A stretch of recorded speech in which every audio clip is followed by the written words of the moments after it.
Je m'appelle Shaun, j'ai 32 ans, et je suis resté là pendant que la fiancée de mon propre frère essayait de me faire expulser du bâtiment que je possédais secrètement. Avant de vous raconter comment je l'ai envoyé en prison devant 300 personnes, dites-moi d'où vous regardez dans les commentaires. J'adore toujours voir jusqu'où ces histoires voyagent. Les portes automatiques de l'hôtel Monarch se sont ouvertes avec un doux sifflement coûteux. Je suis entré et le souffle d'air conditionné m'a frappé, transportant l'odeur de lys frais et d'argent ancien. J'adorais cette odeur. C'était l'odeur du succès. Mais aujourd'hui, je n'avais pas l'air d'un succès. Je venais de visiter un chantier sur notre nouvelle propriété en centre-ville. Une rénovation complète d'un bâtiment historique. Je portais mes bottes de travail, encore couvertes d'une fine couche de poussière de placo, une chemise en flanelle délavée qui avait connu des jours meilleurs, et un jean avec une tache de graisse sur la cuisse.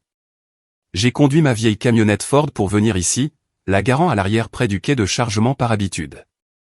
Pour quiconque me regardait, je n'étais personne. Peut-être un entrepreneur qui s'était perdu. Peut-être un concierge qui prenait son service. Je me suis dirigé vers la grande salle de bal. Les doubles portes étaient grandes ouvertes, révélant un monde de lustres en cristal, de nappes blanches, et de gens qui dépensaient plus pour une coupe de cheveux que la plupart des gens ne dépensaient pour un loyer.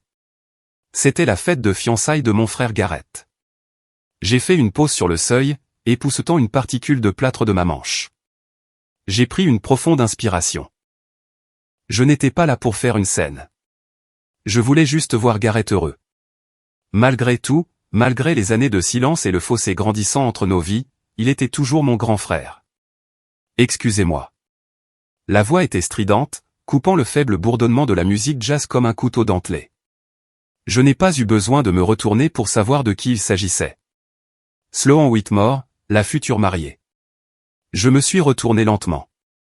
Sloan se tenait là, flanqué de deux de ces demoiselles d'honneur qui ressemblaient à des copies conformes d'elle, blondes, minces, et me regardant comme si j'étais quelque chose dans lequel elles avaient marché sur le trottoir.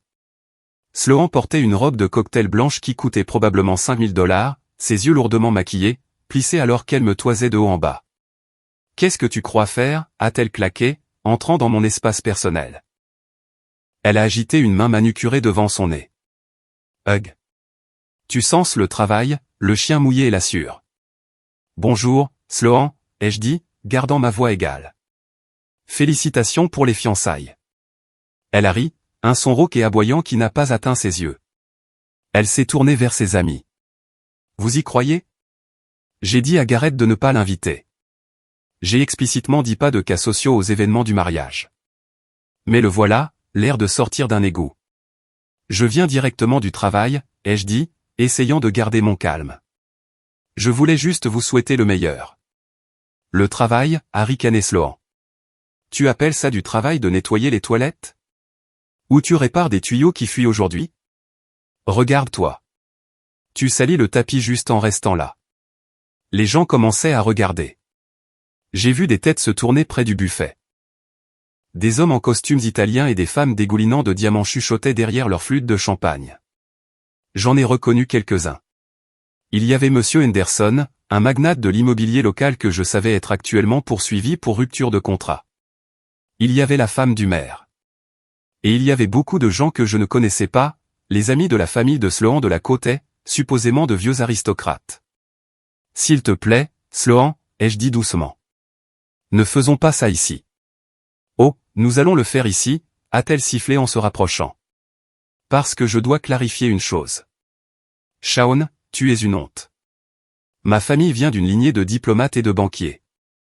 Nous avons une réputation, et avoir un beau-frère qui ressemble à un concierge raté ne correspond pas à l'esthétique. » Elle m'a pointé un doigt dans la poitrine. Un coup sec et pointu. « Voilà ce qui va se passer, » a-t-elle dit, baissant la voix en un murmure venimeux. Tu vas te retourner, sortir par ces portes, et monter dans n'importe quelle épave rouillée que tu as conduite ici. Tu ne manges pas la nourriture. Tu ne parles pas aux invités. Tu pars. Ma mâchoire s'est crispée. Je pouvais sentir la chaleur monter dans mon cou. J'ai regardé par-dessus son épaule et j'ai vu Wesley Crane, le directeur général du Monarch, debout près du bar.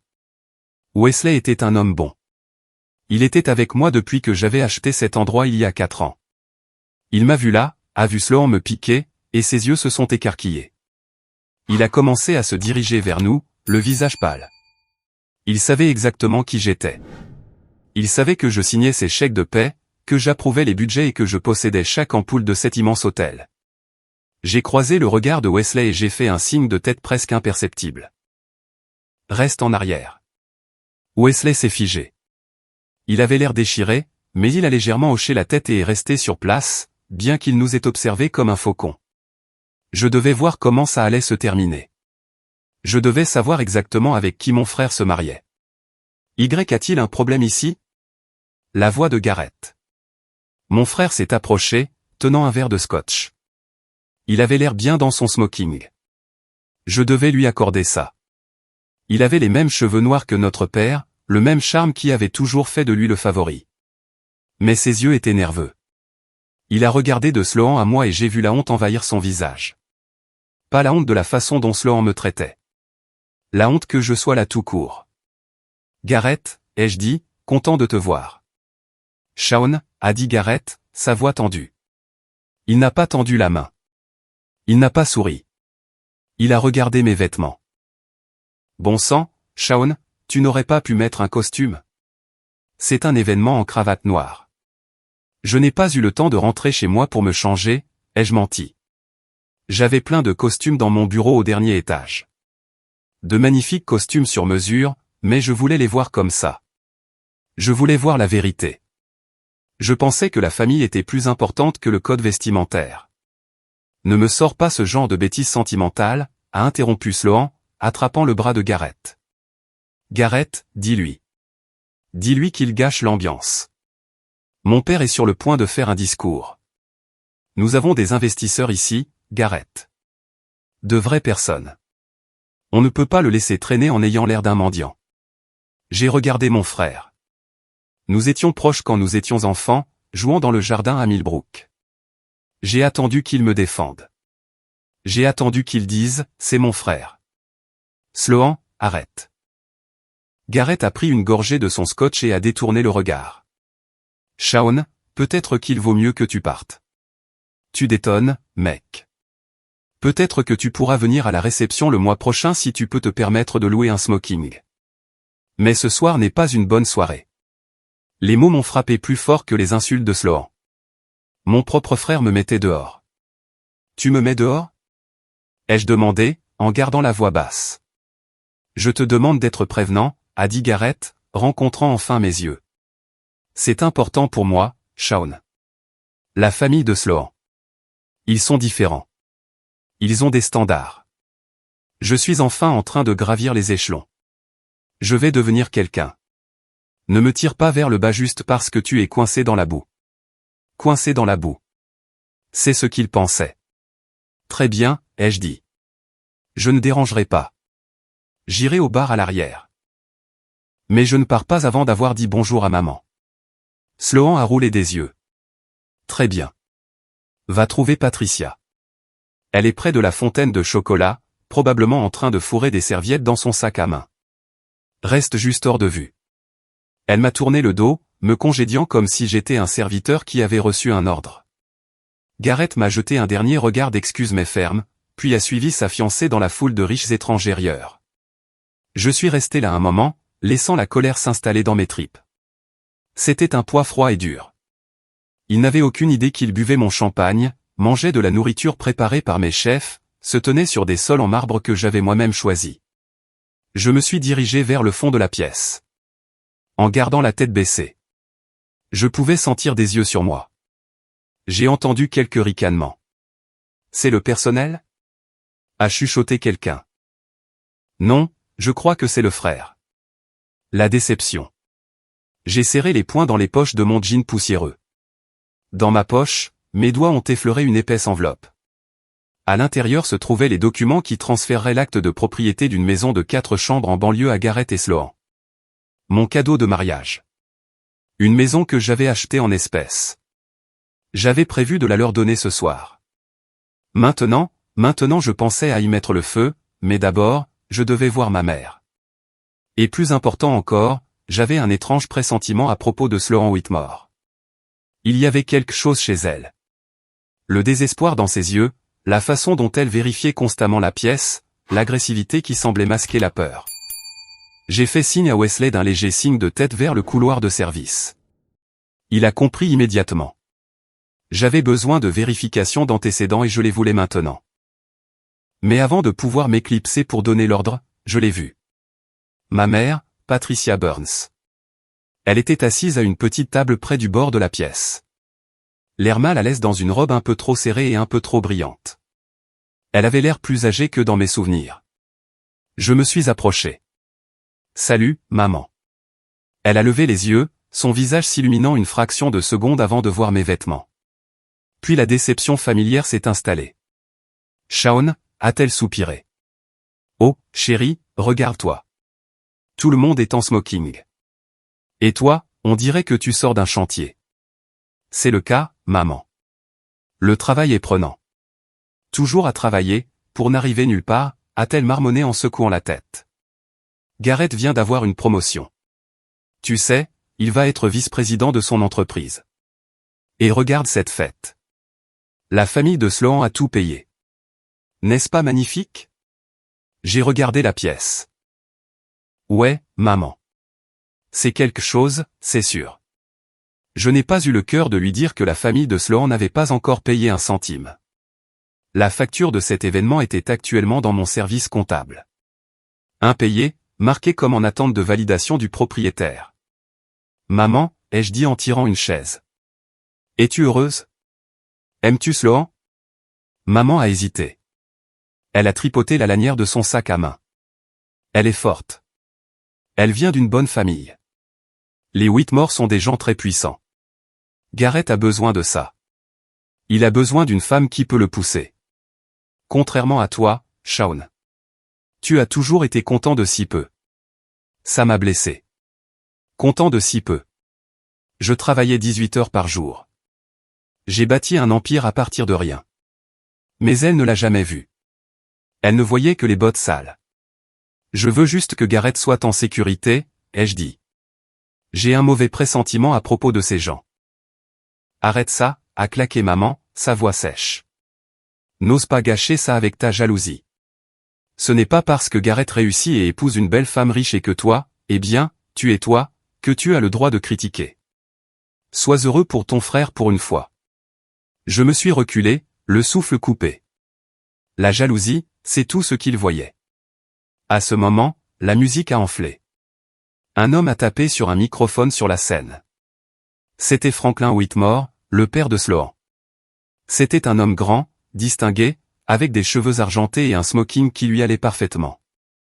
Il ressemblait à un sénateur. « Mesdames et messieurs » a grondé Franklin, sa voix douce comme de la soie. « Si je pouvais avoir votre attention, nous sommes réunis ici pour célébrer l'amour, mais aussi pour célébrer la fusion de deux grandes fortunes. » La foule a applaudi. J'ai regardé les yeux de Franklin balayer la pièce. Il ne regardait pas sa fille avec amour. Il regardait les invités comme un loup regarde un troupeau de moutons. Il les comptait. Je connaissais ce regard. Je l'avais vu dans des négociations commerciales une centaine de fois. C'était le regard d'un homme qui était sur le point de conclure une vente. Je me suis levé. Je devais trouver Wesley. Je devais savoir qui étaient vraiment ces gens, car si mon intuition était juste, mon frère n'épousait pas seulement une femme méchante. Il tombait dans un piège qui allait détruire toute notre famille. Et le concierge était le seul à pouvoir l'arrêter.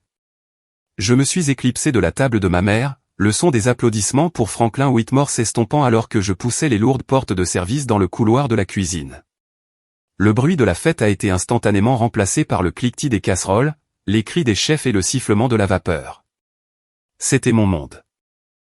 J'ai fait un signe de tête au chef Marco, un grand homme avec une barbe épaisse qui dressait des amuse-gueules avec une précision chirurgicale.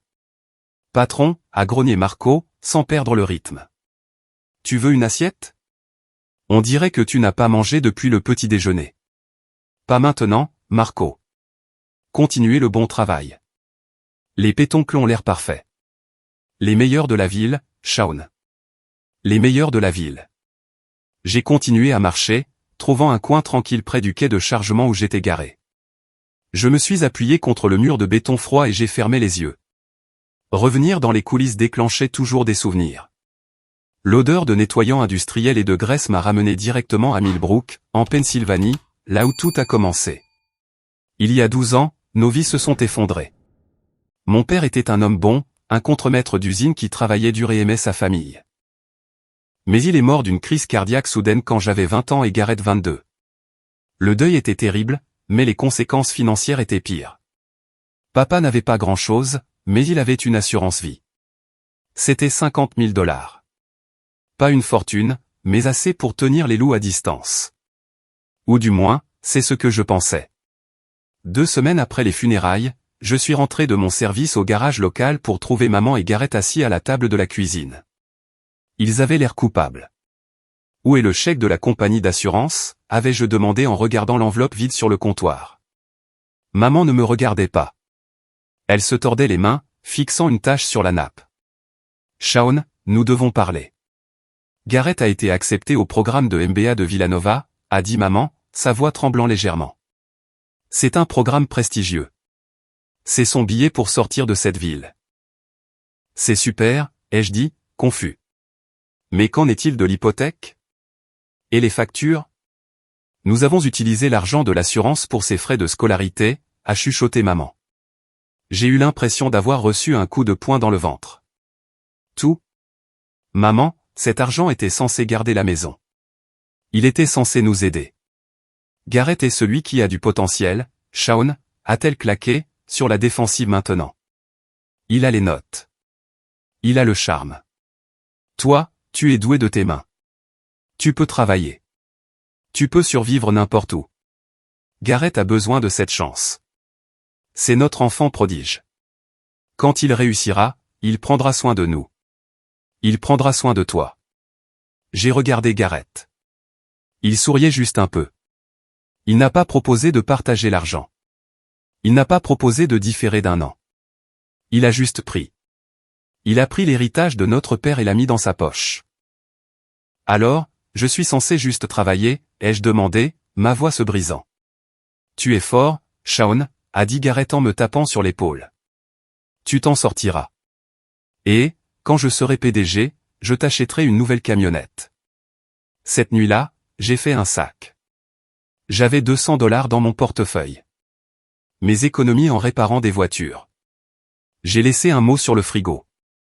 Je ne serai pas un fardeau. Bonne chance avec le MBA. J'ai conduit jusqu'à ce que ma vieille berline tombe en panne dans une ville de taille moyenne à 3 états de là. J'avais besoin d'un travail rapidement. Je suis entré dans le premier hôtel que j'ai vu, un motel délabré sur l'autoroute, et j'ai demandé du travail. On a besoin d'une femme de chambre, avait dit le propriétaire, un vieil homme grincheux nommé Monsieur Patel. Salaire minimum, pas d'avantage. J'accepte. Pendant 3 ans, j'ai nettoyé des toilettes. J'ai changé des draps tachés de choses que je ne veux pas décrire. J'ai débouché des canalisations. J'étais le concierge puant que cela en moquait. Mais j'observais aussi. J'apprenais. J'ai appris qu'un hôtel vit et meurt par son personnel. J'ai appris que si l'on traite bien les femmes de chambre, les chambres sont plus propres. J'ai appris que si l'on se souvient du nom d'un client, il revient. J'ai économisé chaque centime. J'ai mangé des nouilles ramen et j'ai dormi dans un placard à fourniture pendant 6 mois pour économiser sur le loyer. Quand Monsieur Patel a voulu prendre sa retraite, le motel était en faillite. Personne ne voulait l'acheter, sauf moi. Je suis allé à la banque avec un plan d'affaires manuscrit sur du papier de cahier. L'agent de crédit a ri au début, mais j'avais économisé 40 000 $ en espèces en travaillant 3 emplois, et je connaissais les chiffres mieux que lui. J'ai obtenu le prêt. J'ai rebaptisé le motel, The Birch. Je l'ai rénové moi-même, chambre par chambre, peignant les murs, posant le carrelage, réparant la plomberie. Je l'ai transformé en une expérience de charme à un prix abordable. Ça a explosé. En 2 ans, j'ai acheté un 2e emplacement, puis un 3e. À 28 ans, j'ai acheté ma première propriété de luxe. À 30 ans, j'ai lancé le Birch Hospitality Group. Aujourd'hui, à 32 ans, je possède 6 hôtels de luxe dans l'État, dont le Monarch, le joyau de la ville. Ma valeur nette était quelque part au nord de 30 millions de $. Mais je ne l'ai jamais dit à ma famille. Pourquoi? À cause des appels téléphoniques. Chaque mois, Garrett appelait, non pas pour demander comment j'allais, mais pour se plaindre. Et Shaun, les frais de scolarité sont vraiment élevés ce semestre. Et Shaun, j'ai besoin d'un nouvel ordinateur portable pour mon stage. Et Shaun, la facture de chauffage de maman est en retard. Il n'a jamais su que j'étais PDG. Il pensait que j'étais un contremaître de construction ou un responsable de la maintenance. Mais j'envoyais l'argent. J'envoyais des milliers de dollars chaque mois. Je le faisais passer par une société écran que j'appelais Family Trust Fund, pour qu'ils ne voient pas mon nom sur les chèques. Je voulais les aider, mais je ne voulais pas qu'ils m'aiment pour mon argent. Je voulais qu'ils demandent juste une fois, « Comment vas-tu, Shaun ?» Ils ne l'ont jamais fait. Et puis, il y a environ 6 mois, j'ai découvert quelque chose qui m'a brisé le cœur à nouveau. J'étais rentré pour Noël à l'improviste. Je me tenais sur le porche, sur le point de frapper, quand j'ai entendu maman parler à un voisin à l'intérieur. « Oh oui, Garrett est une telle bénédiction, » disait maman. « Il envoie de l'argent tous les mois. Il paie mon chauffage. Il paie les courses. Il réussit si bien en ville. Shaun. Oh, Shaun s'en sort. Je crois qu'il répare des climatiseurs. Il n'envoie jamais un centime. Il est juste égoïste. » Je me suis figé. Garrett. Garrett s'attribuait le mérite de mon argent. Il interceptait les chèques que j'envoyais sur le compte joint et disait à maman que c'était sa prime. Il construisait une légende de son propre succès sur le dos de mon travail acharné tout en laissant maman croire que j'étais un fils ingrat qui ne se souciait pas d'elle. Je n'ai pas frappé ce jour-là. Je me suis retourné, je suis monté dans ma camionnette et je suis retourné en ville. J'ai pleuré pendant les 50 premiers kilomètres. Puis les larmes se sont transformées en une résolution froide et dure. J'ai arrêté d'envoyer des chèques sur le compte joint. J'ai commencé à mettre l'argent dans un trust pour maman qu'elle ne pourrait pas toucher avant ses 70 ans ou jusqu'à ce que j'en décide autrement. Et puis Garrett a annoncé ses fiançailles avec Sloan Whitmore. Il a dit qu'elle venait d'une vieille famille riche. Il a dit que le mariage aurait lieu au Monarch. Il m'a demandé si je pouvais faire jouer mes relations, puisque je travaillais dans l'hôtellerie, pour obtenir une réduction. J'ai fait mieux que ça. J'ai tout offert. J'ai dit à l'équipe de vente de le présenter comme un événement promotionnel. Garrett se croyait un négociateur de génie. Il ne savait pas que son frère concierge était celui qui approuvait la gratuité du lieu. Je suis revenu au présent. Le quai de chargement était froid. Mon téléphone a vibré. C'était un texto de Wesley. Sujet, dossier Whitmore. Shaun, tu dois voir ça. Viens au bureau de la sécurité. Maintenant. C'est pire que ce que nous pensions. J'ai regardé l'écran. Mon pouce a plané sur le message. J'ai repoussé le mur. La nostalgie avait disparu. La tristesse avait disparu. Je n'étais plus le garçon qui avait quitté la maison avec $200. J'étais le PDG de Birch Hospitality. Et quelqu'un essayait d'escroquer ma famille dans ma propre maison. Je suis retourné vers la salle de bal, mais cette fois-ci, je n'ai pas marché la tête basse. J'ai marché avec détermination. Je devais me rendre au bureau de la sécurité. Mais d'abord, je devais à nouveau traverser la salle de bal. Et en revenant à la lumière, j'ai vu quelque chose qui m'a fait bouillir le sang. C'était au doigt de Sloan. Je ne l'avais pas remarqué avant parce qu'elle avait tellement agité les mains. Mais maintenant, elle tenait une coupe de champagne, posant pour une photo. La lumière a frappé sa main et un éclair vert a attiré mon attention. Une bague en émeraude, monture vintage, anneau en or avec une torsion unique dans le métal qui ressemblait à une vigne. La bague de ma grand-mère. La bague que maman avait juré sur la tombe de sa propre mère irait à la femme de son deuxième fils parce que Garrett avait déjà reçu la montre de grand-père. Cette bague m'était promise. C'était le seul héritage que j'avais demandé. Et maintenant, elle était au doigt de la femme qui venait de me traiter de loser puant. Le jeu venait de changer. Il ne s'agissait plus seulement d'argent. C'était personnel. La vue de cette bague en émeraude au doigt de Sloan m'a fait l'effet d'une gifle. C'était une belle pierre, d'un vert profond, sertie dans une monture que mon arrière-grand-père avait forgée lui-même. Je me souviens m'être assis sur les genoux de maman quand j'avais 6 ans, traçant les vignes sur cette bague, l'écoutant me promettre, un jour, Shaun, tu donneras ça à une fille qui t'aime pour qui tu es, pour qui je suis en ce moment. Pour eux, je n'étais personne. Et Sloan, une femme qui mesurait les gens à leur valeur nette, l'apportait. J'ai changé de cap, le bureau de la sécurité pouvait attendre 5 minutes. Je me suis dirigé droit vers la fontaine de chocolat où maman était toujours assise, discutant avec une femme que j'ai reconnue comme étant l'épouse d'un juge local. « Maman », ai-je dit en les interrompant. Je me fichais de la politesse maintenant. Maman a levé les yeux, surprise. « Shaun, tu es de retour. Je pensais que tu étais allé où que tu ailles. J'ai besoin de te demander quelque chose, ai-je dit en ignorant la femme du juge. Pouvons-nous parler en privé? Maman a soupiré, roulant des yeux vers son amie. Excuse-moi, Brenda. Mon fils a un moment. Elle s'est levée et s'est éloignée de quelques pas avec moi. Qu'est-ce qu'il y a maintenant? Tu as besoin d'argent pour l'essence? C'est pour ça que tu es encore là. Non, maman. Je n'ai pas besoin d'argent. J'ai montré l'autre bout de la pièce où Sloan riait bruyamment. Sa main drapée sur l'épaule de Gareth. Pourquoi porte-t-elle la bague de grand-mère?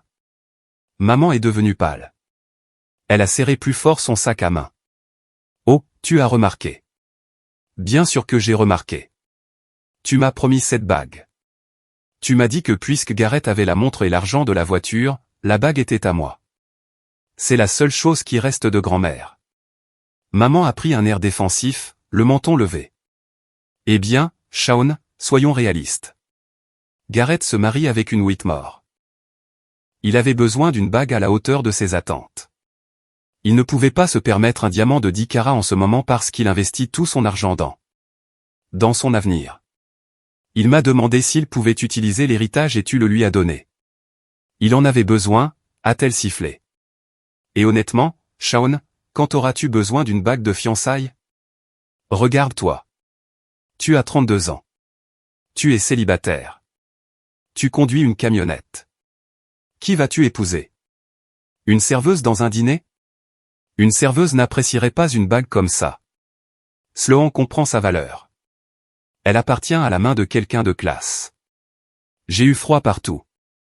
Ce n'était pas seulement qu'elle l'avait donnée. C'était qu'elle ne pensait pas que j'étais digne d'amour.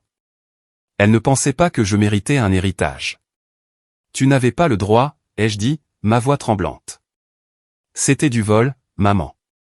Du vol moral. N'ose pas me parler comme ça, a-t-elle claqué. Je suis ta mère.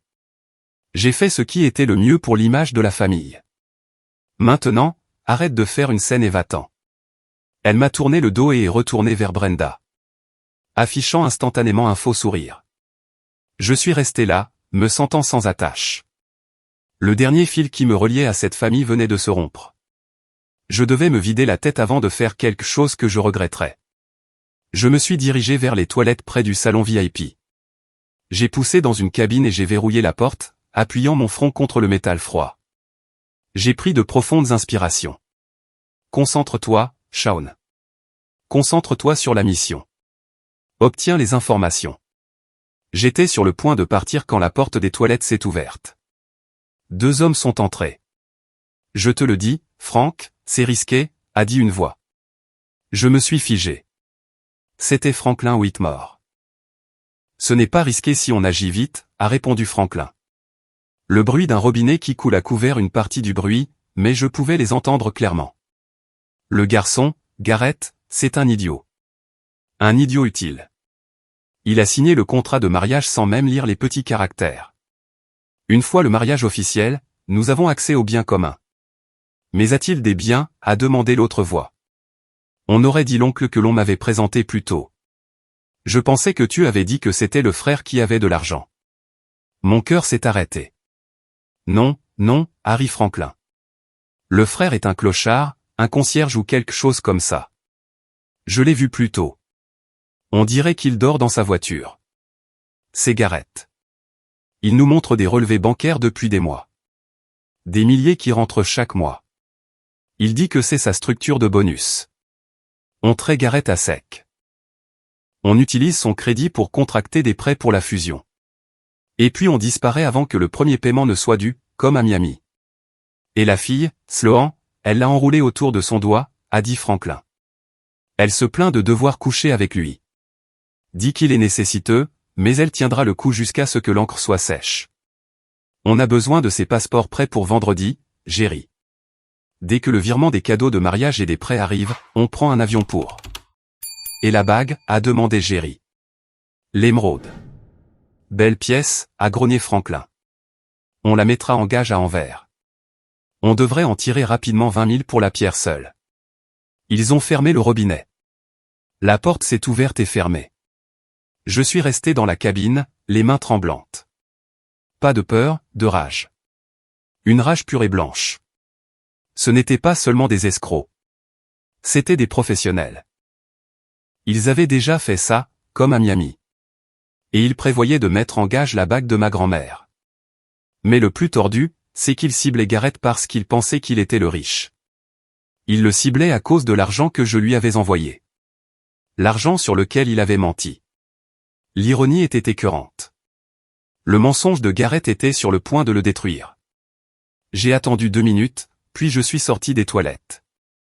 Je ne suis pas retourné à la fête. Je suis allé directement à l'ascenseur de service et j'ai tapé le code pour le sous-sol.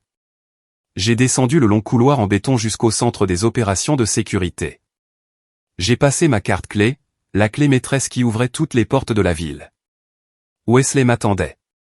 Il était assis au bureau principal, entouré de moniteurs montrant chaque angle de l'hôtel.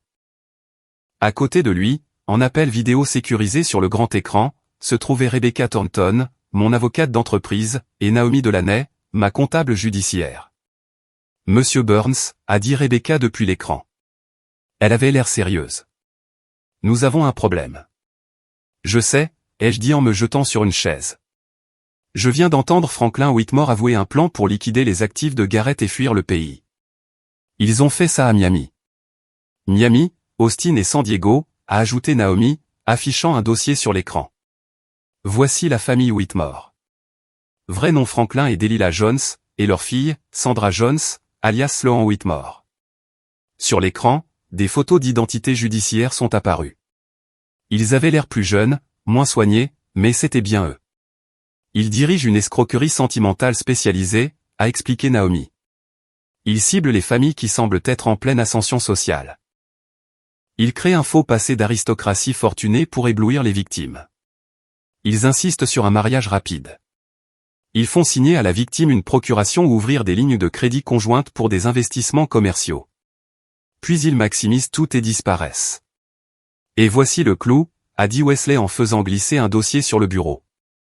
Ils sont actuellement recherchés par le FBI pour fraude électronique et usurpation d'identité. L'agent Carla Reeves est en route.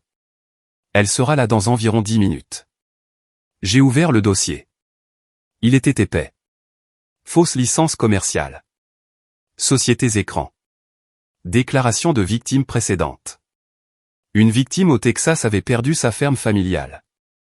Une autre en Floride s'était suicidée. Ces gens étaient des monstres en smoking. Que voulez-vous faire, Shawn, a demandé Rebecca. Nous pouvons faire arrêter la police discrètement dans le hall. J'ai regardé le moniteur sur l'écran 4. Je pouvais voir la salle de bal. Garrett était sur la piste de danse avec Sloan. Il avait l'air si heureux, si stupidement, aveuglément heureux. Et maman applaudissait, rayonnante de fierté, pensant qu'elle avait enfin assuré sa place dans la haute société. Si je les arrêtais discrètement, Garrett ne le croirait jamais. Il penserait que je l'ai piégé. Il penserait que j'étais jaloux et que j'avais gâché son grand jour. Il passerait le reste de sa vie à me blâmer d'avoir chassé l'amour de sa vie. Et maman, elle le nierait. Elle dirait que c'était un malentendu. Non, il devait le voir. Il devait voir la pourriture sous la soie. Pas d'arrestation discrète, ai-je dit en me levant.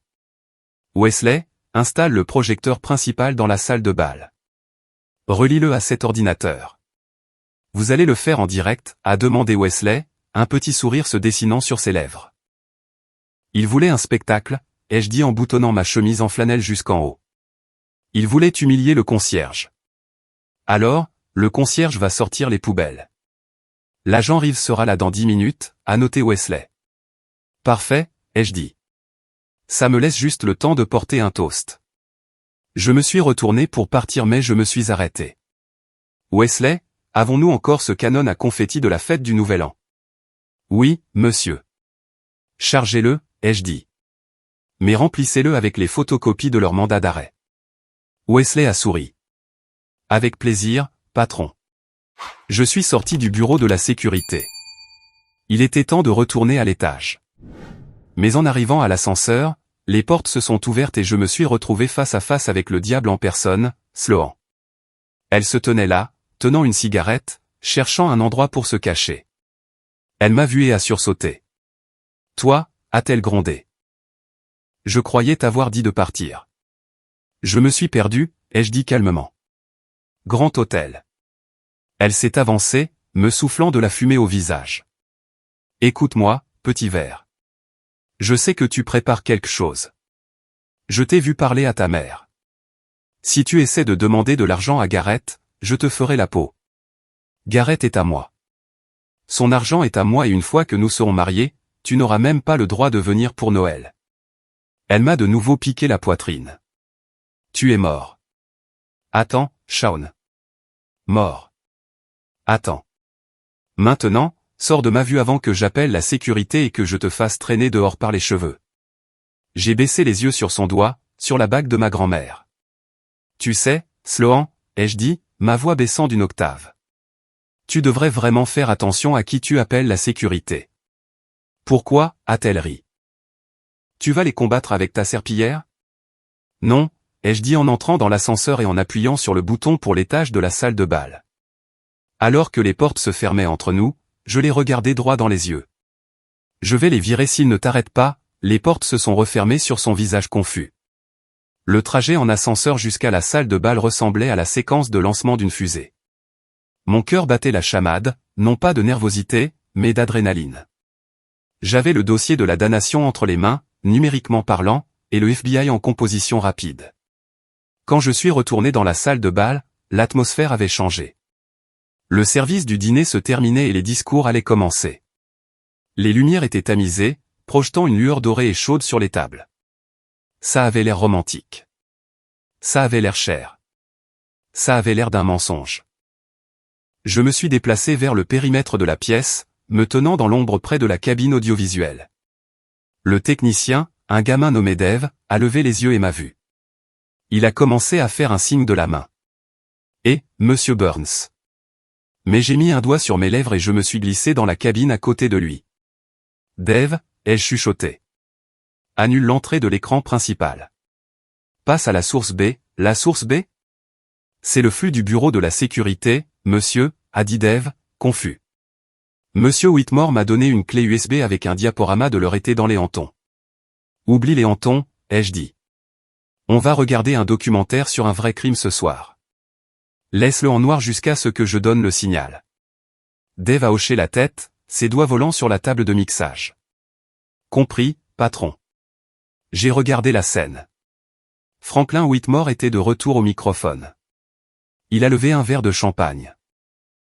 Amis, famille, a commencé Franklin, sa voix épaisse d'une fausse émotion. Ce soir n'est pas seulement une question de mariage. C'est une question de partenariat. C'est une question de confiance. J'ai ricané audiblement. L'ironie était suffocante. Ma fille Sloan est mon trésor, a poursuivi Franklin. Et la donner est difficile, mais la donner à un homme comme Garrett Burns rend les choses plus faciles. Garrett est un homme de vision, un homme de ressources. Il a fait un geste vers Garrett, qui était assis à la table d'honneur, l'air gonflé et important. Maman tamponnait ses yeux avec une serviette à côté de lui. Et pour sceller ce lien, a annoncé Franklin en faisant signe à un serveur qui a apporté un dossier relié en cuir. J'ai préparé un cadeau spécial, une contre-prise d'investissement. Je mets 5 millions de dollars dans un trust pour le couple, à condition que Garrett corresponde au capital de départ avec ses actifs considérables. La foule a halté. 5 millions de dollars ?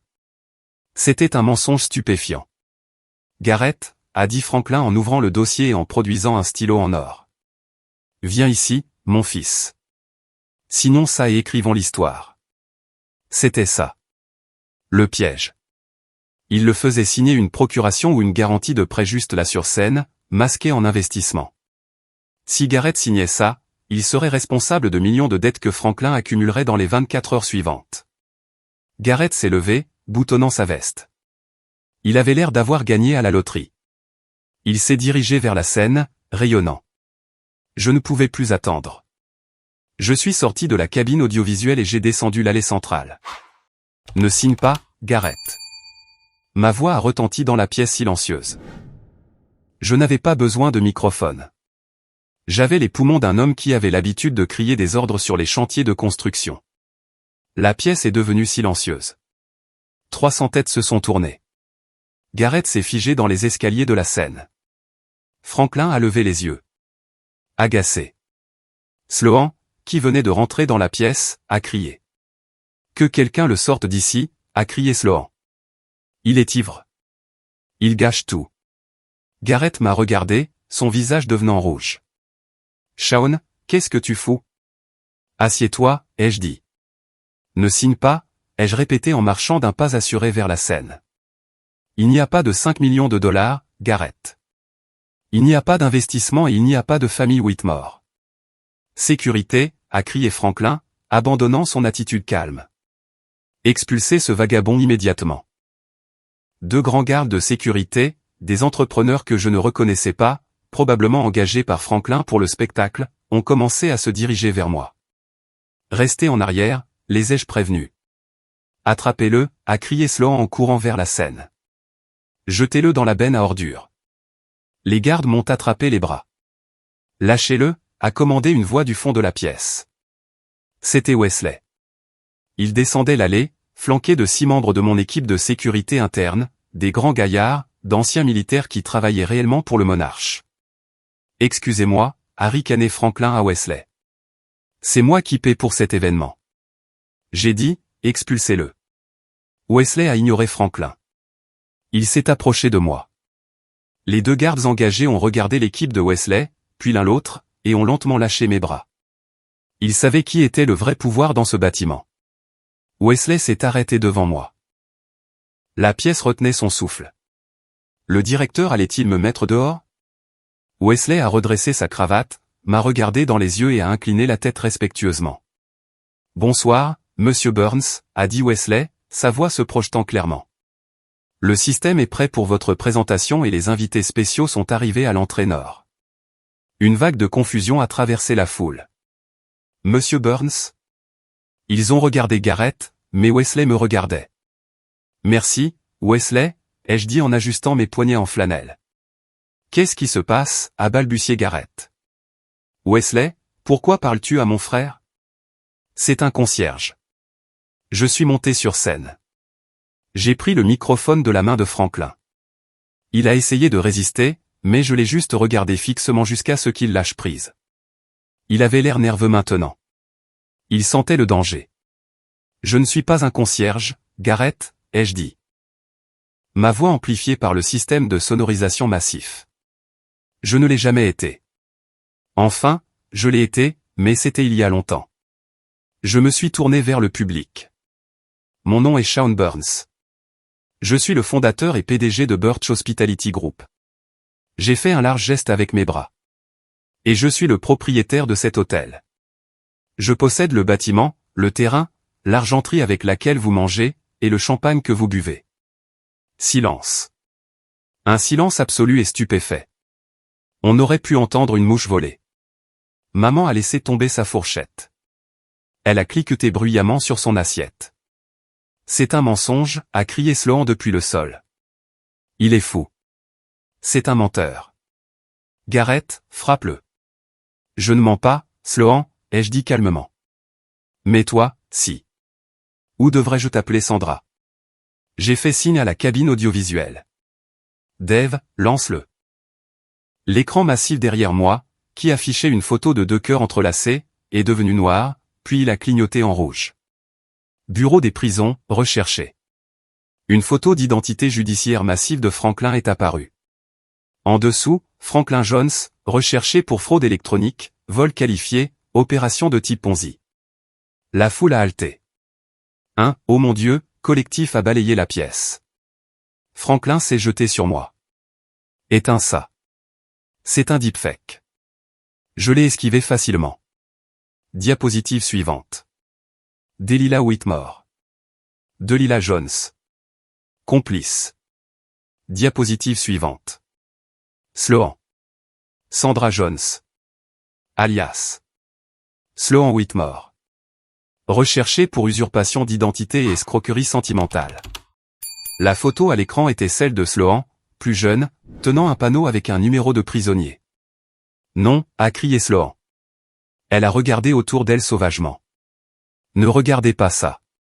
C'est photoshopé. Ce n'est pas photoshopé, ai-je dit dans le micro. Et ça non plus. J'ai montré les portes principales. Les doubles portes à l'arrière de la salle de bal se sont ouvertes avec un fracas qui a fait sursauter la moitié des invités. FBI, personne ne bouge.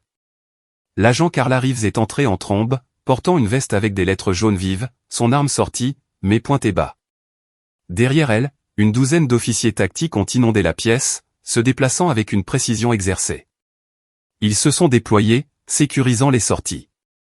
Les invités aristocratiques, ceux que Franklin avait invités, n'avaient soudain plus l'air si chic.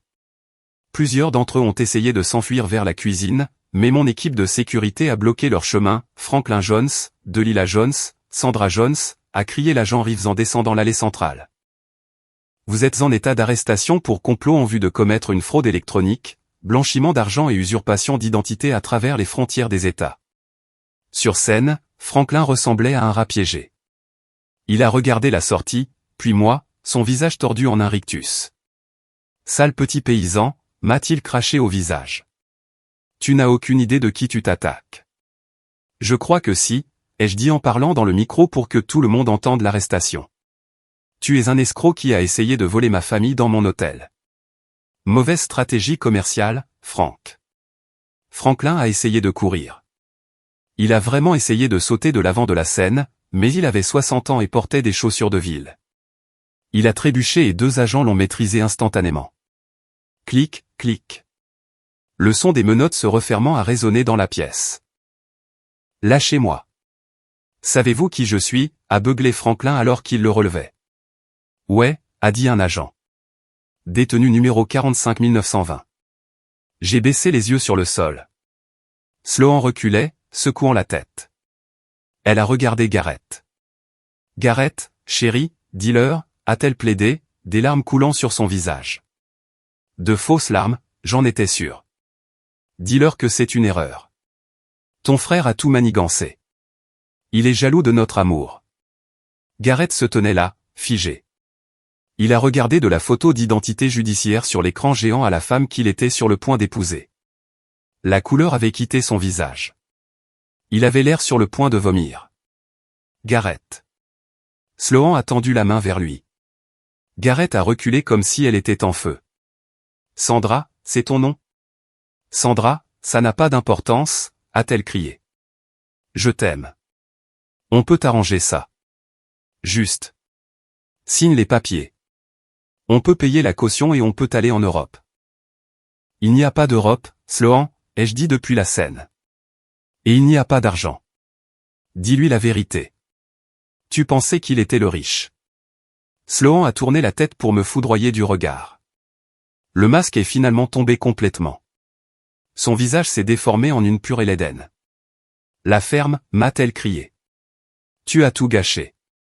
On l'avait. On était si proches. Elle s'est retournée contre Garrett. Et toi, loser pathétique. Tu m'as dit que tu avais de l'argent. Tu m'as dit que tu étais un grand investisseur. A balbutié Garrett. J'ai un bon travail. Tu as un salaire, a-t-elle craché. J'avais besoin de millions. Tu as perdu 6 mois de ma vie. Espèce d'idiot fauché. Toute la pièce l'a entendu. Les invités filmaient sur leur téléphone. Ça allait devenir viral avant la fin de la nuit. L'agent Reeves s'est approché de Sloan. Sandra Jones, retournez-vous et placez vos mains derrière votre dos. Sloan a essayé de gifler l'agent. Mauvaise idée. Reeves l'a retourné, l'a plaqué contre un pilier et l'a menotté en 3 secondes. Aïe, vous me faites mal. Ma robe, a crié Sloan. Alors qu'il l'emmenait, elle est passée près de l'endroit où maman se tenait. Maman serrait la nappe, regardant avec horreur. Et toi, a crié Sloan à maman. Ton fils est une nouille molle, et ton sens de la mode est nul. Classe jusqu'au bout. J'ai regardé le FBI faire sortir la famille Whitmore de la salle de bal. Les invités bourdonnaient. Le choc s'estompait, remplacé par le frisson d'assister à un drame policier en direct. J'ai regardé Wesley. Vider la salle. Rembourser le parking de tout le monde. Excusez-vous pour la perturbation. Oui, monsieur Burns. Je me suis tourné vers Garrett. Il était assis sur le bord de la scène, la tête dans les mains. Garrett, ai-je dit doucement. Il a levé les yeux. Ses yeux étaient rouges. Tu es le propriétaire de l'hôtel? Ouais. Et de l'entreprise? Birch Hospitality? C'est toi. Ouais. Il a ri, un rire sec et hystérique. Je pensais que tu réparais des toilettes et tu étais. Tu étais milliardaire. Millionnaire, ai-je corrigé. Pas encore tout à fait milliardaire. Pourquoi ne me l'as-tu pas dit, a-t-il chuchoté. Est-ce que ça aurait changé quelque chose, ai-je demandé. Ou est-ce que tu aurais juste demandé plus d'argent? Il a tressailli. Viens avec moi, ai-je dit. Toi aussi, maman. On doit finir ça en privé. Je les ai fait descendre de la scène, à travers la foule stupéfaite, et dans la suite VIP privée derrière la salle de bal. C'était calme ici. La folie de la fête semblait à des kilomètres. J'ai versé un verre d'eau et je l'ai tendu à maman. Elle l'a pris avec des mains tremblantes. Elle ne voulait pas me regarder. Alors, ai-je dit en m'appuyant contre le bureau en acajou. Ça vient de se passer. C'étaient des criminels, a chuchoté maman. Mais Franklin, il connaissait les Dupont. Il connaissait. Il a cherché les Dupont sur Google, maman, ai-je dit. C'était un escroc et il était sur le point de voler l'acte de propriété de ta maison. Je l'ai arrêté. Maman m'a regardé. M'a vraiment regardé pour la première fois depuis des années. Elle a vu les bottes poussiéreuses, la chemise en flanelle. Mais maintenant, elle les voyait différemment. Elle a vu la confiance. Elle a vu le pouvoir. Tu possèdes tout ça, a-t-elle demandé en faisant un geste vers la pièce. Je l'ai construit, ai-je dit. À partir de rien, avec les mains que tu disais n'être bonnes que pour le travail manuel. Elle a baissé les yeux sur ses genoux. Et Garrett, ai-je dit en me tournant vers mon frère. On doit parler de tes investissements. Garrett s'est ratatiné sur le canapé. Shaun, ne fais pas ça. Non, si, ai-je dit. J'ai sorti un morceau de papier plié de ma poche arrière. Ce n'était pas l'acte de propriété de la maison. Je ne lui donnais plus ça. C'était une impression des virements bancaires. Maman, ai-je dit, tu sais comment Garrett t'envoie $2000 tous les mois et paie le chauffage et les réparations de la voiture? Maman a hoché la tête. C'est un si bon fils. Ces chèques proviennent d'une société écran appelée FTF Holdings, n'est-ce pas? Oui, a dit maman. Family Trust Fund, le fonds de bonus de Garrett. FTF signifie pour la famille, ai-je dit. Et c'est mon entreprise. J'envoie cet argent depuis 5 ans. Garrett n'a pas mis un centime. Il reçoit le chèque, le dépose, puis écrit un chèque de son compte personnel pour faire croire que ça vient de lui. Maman a halté. Elle s'est tournée vers Garrett. Est-ce que c'est vrai? Garrett pleurait maintenant. Des larmes silencieuses et honteuses. Je voulais juste que tu sois fière de moi. Maman. Papa a toujours dit que j'étais le plus intelligent. Je ne pouvais pas te dire que j'avais à peine de quoi payer le loyer. Je ne pouvais pas laisser Shaun me battre. Alors, tu as volé mon crédit, ai-je demandé. Tu as laissé maman me traiter comme un échec pendant que tu jouais les héros avec mon argent? Je suis désolé, a sangloté Garrett. Je suis tellement désolé. Le silence dans la pièce était lourd. Maman avait l'air brisé. Son enfant prodige était un imposteur. Son fils décevant était un magnate. Sa vision du monde venait de s'effondrer. Je ne veux pas de ton argent, Garrett, ai-je dit. Je ne l'ai jamais voulu. Je voulais juste un frère. Je me suis approché du sac de preuves que l'agent Reeves m'avait laissé sur la table. À l'intérieur se trouvait la bague en émeraude. Il l'avait enlevée du doigt de Sloan avant de l'emmener. J'ai ouvert le sac et j'ai sorti la bague. L'émeraude a capté la lumière. Maman, ai-je dit. Tu as donné ça à Sloan parce que tu pensais qu'elle avait de la classe. Tu pensais qu'elle était digne. Maman a hoché la tête, les larmes coulant. J'avais tort. J'avais tellement tort, Shaun. Tu avais tort, ai-je dit. J'ai glissé la bague dans ma poche. Je la garde. Elle ira à la femme que je choisirai. Et si c'est une serveuse, un médecin ou une concierge, elle la portera parce que je l'aime, pas à cause de son nom de famille. Shaun, a dit maman, tendant la main. Peux-tu nous pardonner? J'ai regardé sa main. C'était la main qui m'avait repoussé pendant une décennie. Je peux pardonner, ai-je dit. Mais je ne peux pas oublier. Les choses vont être différentes maintenant. L'air dans la suite VIP était assez épais pour étouffer. Les révélations flottaient entre nous. Ma richesse, les mensonges de Gareth, l'aveuglement de maman. Gareth a été le premier à parler à nouveau. Il s'est essuyé le visage avec sa manche, ruinant sa veste de smoking coûteuse. Alors, qu'est-ce qui se passe maintenant? Sloan. Sandra? Elle a mis mon nom sur des cartes de crédit. Elle a signé des baux à mon nom. Elle l'a fait, ai-je dit en regardant le bloc-notes que Wesley m'avait donné. Environ 200 000 $ de dette. Gareth a mis sa tête entre ses genoux. Je suis ruiné. Je vais aller en prison. Tu n'iras pas en prison, ai-je dit. J'ai parlé à l'agent Reeves. Puisque tu as coopéré, enfin, puisque tu avais l'air assez pathétique pour être clairement une victime, il ne t'accuse pas de complicité. Mais la dette, elle est réelle. Les banques se fichent que tu aies été amoureux. Je ne peux pas payer ça, a chuchoté Gareth. Je gagne 60 000 par an. J'ai des prêts étudiants. Maman m'a regardé, ses yeux suppliants. La vieille habitude a repris le dessus. Elle était sur le point de me demander de réparer ça. Shaun, aide ton frère.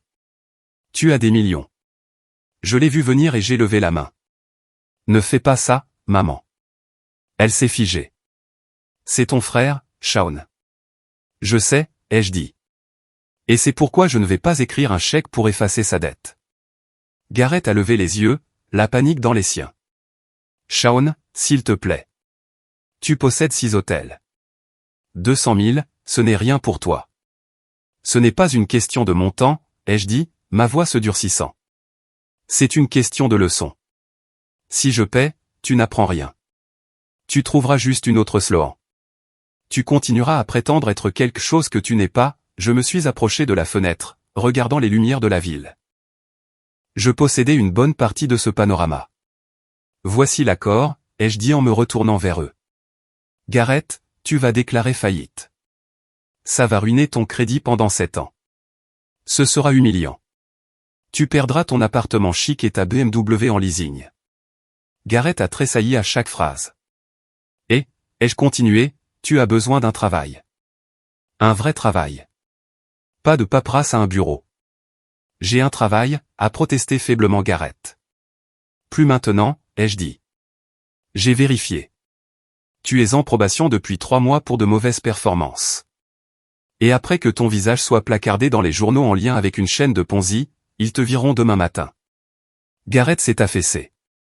Il savait que j'avais raison. J'ai une place de libre, ai-je dit. Gareth s'est redressé. Chez l'entreprise. Vice-président du marketing. J'ai ri. Un rire authentique et sombre. Non, pas chez l'entreprise. J'ai une place de libre en logistique à l'entrepôt de South Philly.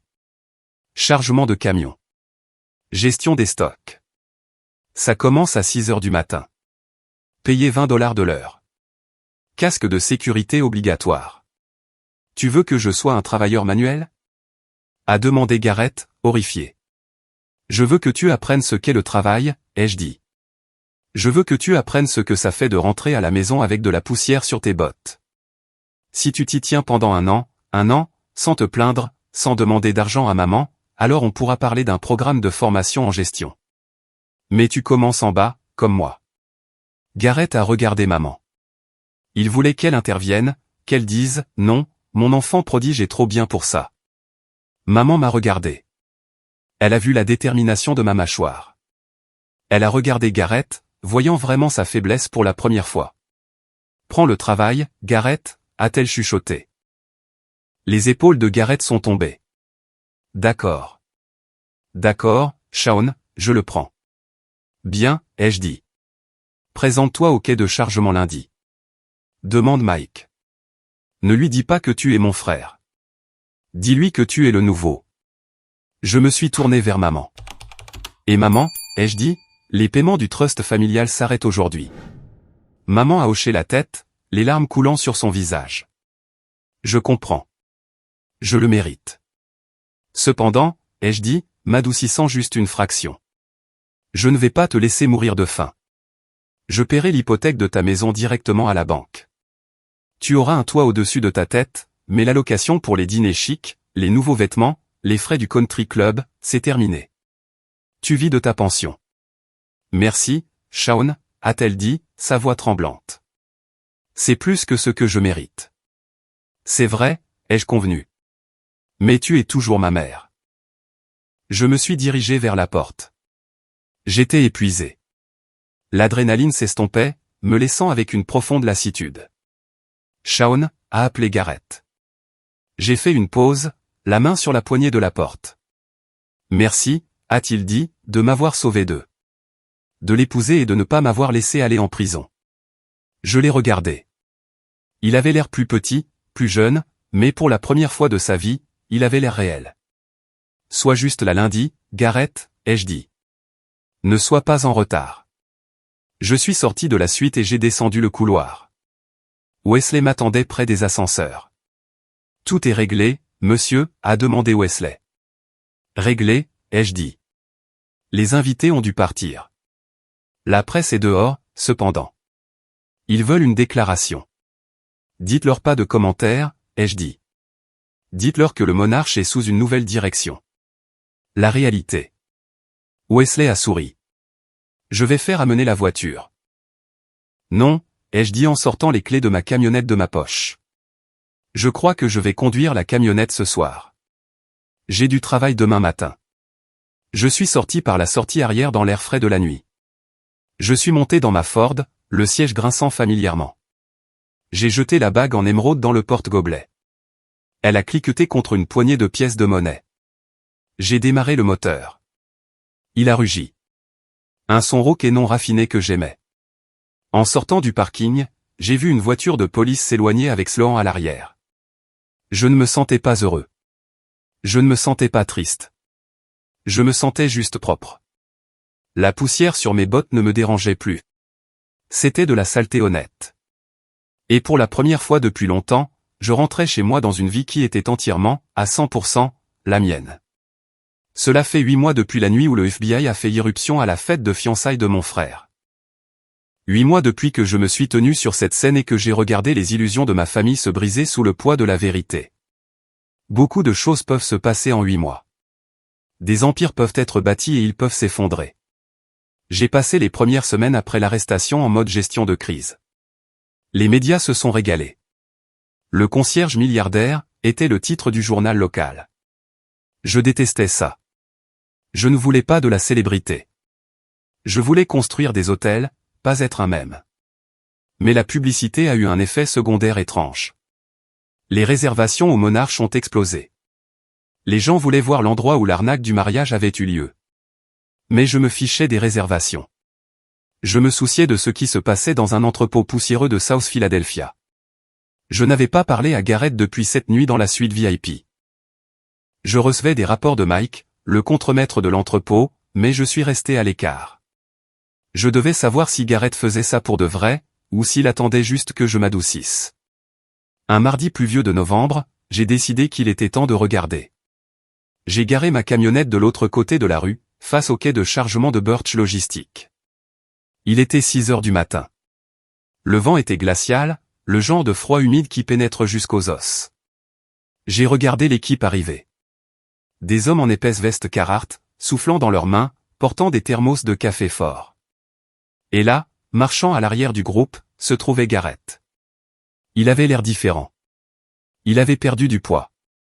L'air doux et pâteux d'un homme qui a passé sa vie dans les happy hours avait disparu. Il portait un gilet de sécurité fluo générique et des bottes de travail qui avaient l'air usées et sales. Il ne conduisait plus une BMW.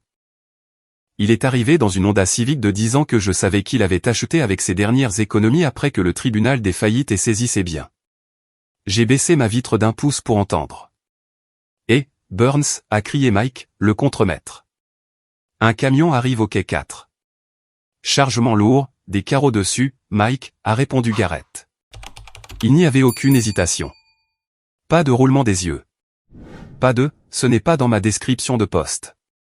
Garrett a attrapé un transpalette et a trotté, vraiment trotté, vers le quai 4. Je l'ai regardé pendant 1 heure. Je l'ai vu soulever des boîtes de carreaux de céramique qui pesaient 25 kilos chacune. Je l'ai vu essuyer la sueur de son front avec une manche sale. Je l'ai vu aider un jeune à comprendre le scanner d'inventaire. Il n'était plus l'enfant prodige. Il était juste un gars qui essayait de gagner son salaire. J'ai senti une boule dans ma gorge. Ce n'était pas le pardon, pas complètement, mais c'était du respect. Et c'était quelque chose que je n'avais jamais ressenti pour mon frère auparavant. J'ai décidé de ne pas entrer. Je n'étais pas prêt à perturber son rythme. Il devait savoir qu'il faisait ça tout seul, sans que je le surveille. J'ai démarré la camionnette et j'ai conduit de l'autre côté de la ville, chez maman. Ça allait être plus difficile. Maman avait accepté l'accord. J'ai remboursé l'hypothèque pour qu'elle ait un toit, mais les liquidités s'étaient arrêtées. L'adhésion au country club avait disparu. Les visites hebdomadaires au salon de coiffure avaient disparu. Quand je suis arrivé dans l'allée, la maison avait la même apparence, mais la cour était un peu envahie par la végétation. Le service d'aménagement paysager a été l'une des premières choses à disparaître. J'ai frappé à la porte. Shaun. Maman a ouvert. Elle portait un tablier. Pas un tablier d'hôtesse décoratif, mais un vrai tablier de cuisine taché. Ses cheveux étaient attachés en un simple chignon, des racines grises apparentes. Elle ne les avait pas teints depuis des mois. Salut, maman. J'étais dans le quartier. Entre, a-t-elle dit en s'écartant. La maison sentait différemment. Elle ne sentait plus le pot pourri cher. Elle sentait les oignons et l'ail brûlé. Je prépare le dîner, a-t-elle dit, un peu rouge. Pain de viande. Eh bien, c'est un processus d'apprentissage. J'avais l'habitude de commander chez cet Italien. Nous nous sommes assis à la table de la cuisine, la même table où elle m'avait dit il y a 12 ans que j'étais le travailleur et Garrett la star. Elle a servi le pain de viande. Il était un peu sec et les bords étaient carbonisés. C'est bon, maman, ai-je dit en prenant une bouchée. C'est terrible, a-t-elle ri. Un rire sec et autodérisoire. Mais c'est pas cher. Les ingrédients m'ont coûté $12 pour toute la semaine. Elle a posé sa fourchette et m'a regardé. Ses yeux étaient clairs, dépourvus du désespoir arriviste que j'avais détesté. Garrett est passé dimanche dernier, a-t-elle dit doucement. Il a apporté un sac de courses, payé avec son propre argent. Il s'est assis juste là et a mangé ce pain de viande brûlée et ne s'est pas plaint une seule fois. Il travaille dur, ai-je dit. Je l'ai vu. Il m'a dit qu'il aime ça, a dit maman. Il dit que son dos lui fait mal, mais qu'il dort mieux. Il dit qu'il n'a plus à mentir. Il n'a plus à prétendre être un millionnaire pour impressionner qui que ce soit. C'est bien. Shaun. Maman a tendu la main sur la table. Sa main tremblait. Je dois te dire quelque chose. Quelque chose que j'aurais dû te dire il y a des années. Je me suis raidi. Maman, on n'a pas besoin de ressasser ça. Si, on en a besoin, a-t-elle insisté. Tu dois savoir pourquoi. Pourquoi je t'ai repoussé. Pourquoi je l'ai choyé. Elle a pris une profonde inspiration. Tu es exactement comme ton père. J'ai cligné des yeux. Je sais. Tu l'as toujours dit. Non, tu ne comprends pas, a-t-elle dit, les larmes aux yeux. Ton père était fort. Il était indépendant. Il n'avait besoin de personne. Quand il est mort, j'ai eu l'impression que tout mon monde s'effondrait parce que je comptais sur lui pour tout. Et puis je t'ai regardé. Tu avais 20 ans, mais tu étais déjà un homme. Tu étais si capable. Tu pouvais réparer des voitures. Tu pouvais réparer la maison. Tu n'avais pas besoin de moi. Elle a essuyé une larme. Mais Garrett était faible. Il était charmant, oui, mais il était impuissant. Il ne pouvait pas changer un pneu. Il ne pouvait pas gérer le stress. Je l'ai regardé et j'ai vu un garçon qui se noirait sans moi. Alors, j'ai tout misé sur lui. Je lui ai donné l'argent, les éloges, l'attention. Parce que j'avais terriblement peur qu'il échoue. Et je t'ai repoussé parce que je savais que tu survivrais. Je t'ai puni d'être fort, Shaun. Je suis resté là, abasourdi. Le silence dans la cuisine était lourd, rompu seulement par le bourdonnement du réfrigérateur. Pendant des années, j'ai pensé qu'elle ne m'aimait pas. J'ai pensé qu'elle me considérait comme un échec. Mais la vérité était tordue. Elle me considérait comme un survivant. Et sa propre insécurité lui faisait ressentir de la rancœur pour cette force parce qu'elle ne l'avait pas elle-même. Tu avais peur, ai-je dit doucement. J'étais terrifié, a-t-elle admis. J'avais peur d'être seul. Je pensais que si je rendais Garrett successful, il resterait et prendrait soin de moi. Mais au lieu de ça, je l'ai transformé en. Et je t'ai transformé en un étranger. Elle a baissé les yeux sur ses mains. Des mains qui apprenaient maintenant à tricoter, à en juger par la pelote de laine sur le comptoir. Je suis tellement désolé, Shaun. J'ai brisé ma famille parce que j'avais peur de l'avenir. Je l'ai regardée. J'ai vu une femme seule et vieillissante qui avait fait de terribles choix par peur. La colère que j'avais portée pendant une décennie, le charbon ardent dans ma poitrine, a commencé à se refroidir. Tu ne nous as pas brisés, maman, ai-je dit en tendant la main pour couvrir la sienne avec la mienne. On est fissuré, mais on est toujours là. Elle a attrapé ma main et l'a serrée fort. Mange ton pain de viande, a-t-elle reniflé en essayant de sourire, avant qu'il ne se transforme en brique. Je l'ai mangé. C'était le meilleur repas que j'ai eu dans cette maison depuis 20 ans. En rentrant chez moi ce soir-là, j'ai pensé à la nature de la force. Maman avait raison. J'étais un survivant, mais survivre est solitaire. Je suis arrivé dans l'allée de ma modeste maison. Je n'avais toujours pas déménagé dans un manoir. Malgré les millions, j'aimais mon intimité. Mon téléphone a vibré. C'était un texto d'un numéro que je n'ai pas reconnu immédiatement. Et, c'est Sarah.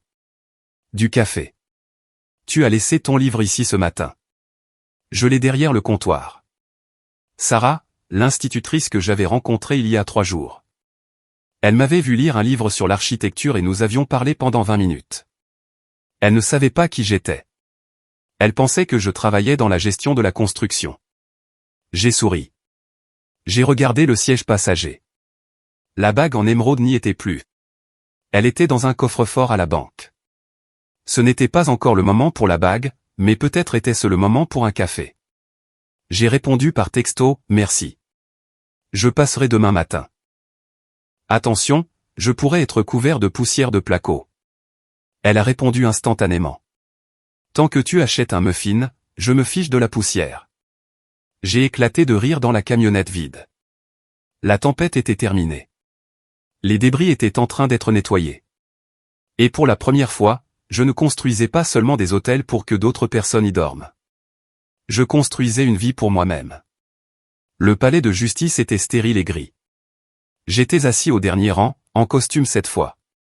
Non pas parce que je voulais me vanter, mais par respect pour la loi. Sloan, non, Sandra Jones se tenait devant le juge. Elle portait une combinaison orange, la robe de créateur, le maquillage, le rictus. Tout avait disparu. Elle avait l'air petite. Elle avait l'air fatiguée. Le juge était impitoyable. Sandra Jones, pour votre rôle dans de multiples chefs d'accusation de fraude électronique, d'usurpation d'identité et de complot, ce tribunal vous condamne à 10 ans de prison fédérale. Le marteau a frappé. C'était un son sec et final. Sloan n'a pas crié cette fois. Elle n'a pas cherché d'issue. Elle s'est juste affaissée. Alors que les marshals l'emmenaient, elle a jeté un regard en arrière sur la galerie. Ses yeux ont balayé la pièce, cherchant quelqu'un pour la sauver. Elle a cherché Garrett, mais Garrett n'était pas là. Il était au travail, chargeant des carreaux sur un camion à South Philly. Il avait décidé qu'il n'avait pas besoin de voir ça. Il avait déjà dit au revoir au fantasme qu'elle représentait. Elle m'a vu une seconde, nos yeux se sont croisés. Je m'attendais à de la haine. Je m'attendais à ce qu'elle prononce un juron, mais il n'y avait rien. Juste une prise de conscience creuse et vide que le jeu était terminé. Elle avait joué la carte du concierge puant contre la mauvaise main et elle avait tout perdu. Je me suis levé et je suis sorti. Je ne me sentais pas heureux. On ne se sent pas heureux quand on voit un être humain jeté dans une cage, même s'il le mérite. J'ai juste ressenti un sentiment d'équilibre revenant à l'univers. Je suis sorti au soleil. La ville était animée. Les gens se précipitaient au travail, inconscients du drame qui venait de se terminer à l'intérieur. Mon téléphone a sonné. C'était Gareth. « C'est fini ?» a-t-il demandé. Le bruit de fond était fort. Des chariots élévateurs qui bipaient, des hommes qui criaient. « C'est fini ?» ai-je dit. 10 ans. Il y a eu une longue pause sur la ligne. « D'accord » a dit Gareth. Sa voix était stable. « Merci d'être allé, Shaun. Je ne pouvais pas le faire. Je sais. » Écoute, a dit Gareth, l'air un peu gêné. Je reçois mon premier chèque de paie vendredi. Ce n'est pas grand-chose, mais Mike dit qu'il y a un bon restaurant de hamburgers près de l'entrepôt. Tu veux qu'on aille déjeuner? C'est moi qui invite. Sérieusement, c'est moi qui invite. J'ai souri. Un hamburger payé avec de l'argent gagné en transpirant dans un entrepôt. Ce hamburger allait avoir un meilleur goût que le filet mignon du monarche. Ouais, Gareth, ai-je dit. J'aimerais bien ça. Midi. Ne sois pas en retard, patron. Il a raccroché. J'ai marché jusqu'à ma camionnette. J'avais une réunion avec les architectes pour la nouvelle expansion européenne dans 1 heure, mais j'avais un arrêt à faire d'abord. J'ai conduit jusqu'à l'école primaire où Sarah travaillait. Je me suis garé et j'ai attendu la sonnerie de la récréation. Quand elle est sortie sur le terrain de jeu, surveillant un essaim chaotique d'élèves de 3e année, elle avait l'air radieuse. Elle portait un simple manteau et une écharpe, riant alors qu'un enfant lui montrait un caillou qu'il avait trouvé. Je suis sorti de la camionnette.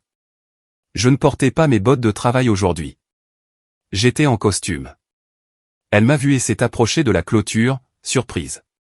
Waouh, a-t-elle dit en levant un sourcil. Tu te présentes bien. Enterrement ou mariage? Audience de condamnation, ai-je dit honnêtement. Son sourire s'est estompé. Oh, tout va bien? Ouais, ai-je dit. Tout va enfin bien. C'était juste pour clore un chapitre. J'en suis contente, a-t-elle dit. Elle n'a pas insisté pour avoir des détails. C'est ce que j'aimais chez elle. Elle laissait les choses se dérouler à leur propre rythme.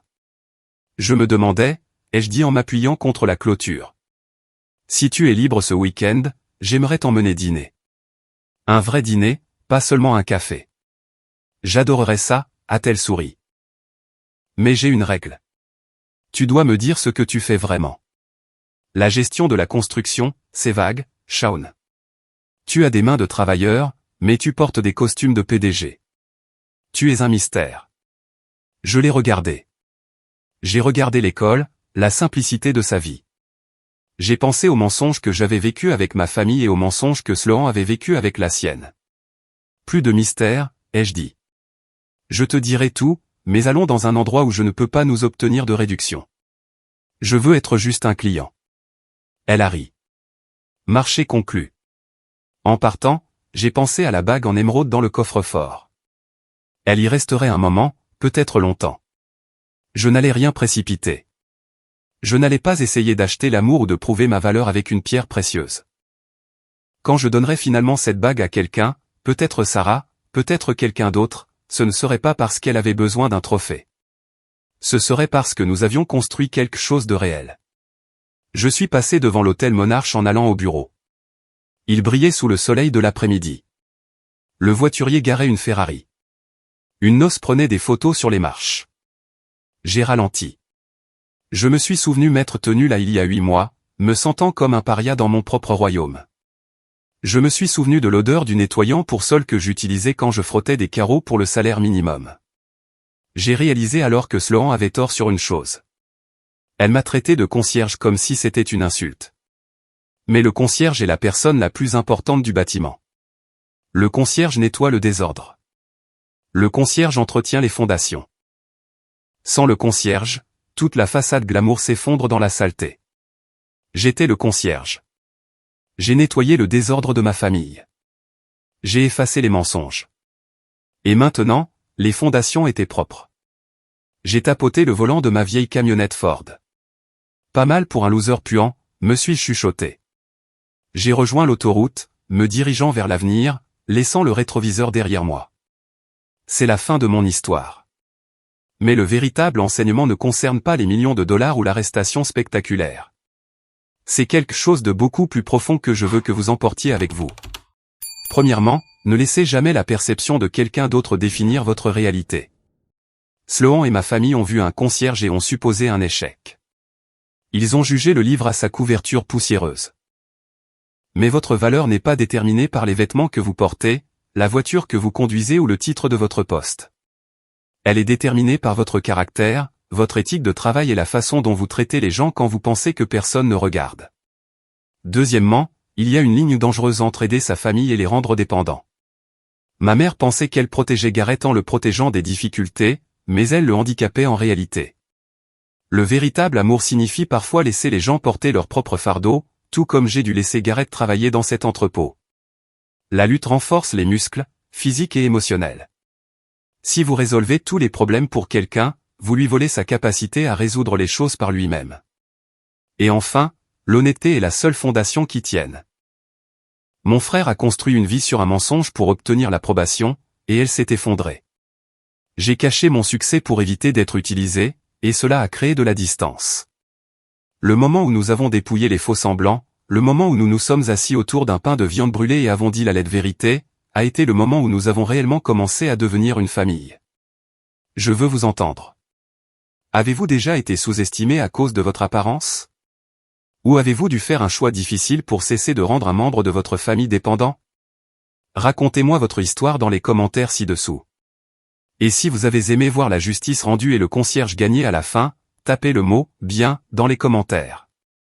Cela me dit que vous appréciez le travail acharné et l'intégrité autant que moi.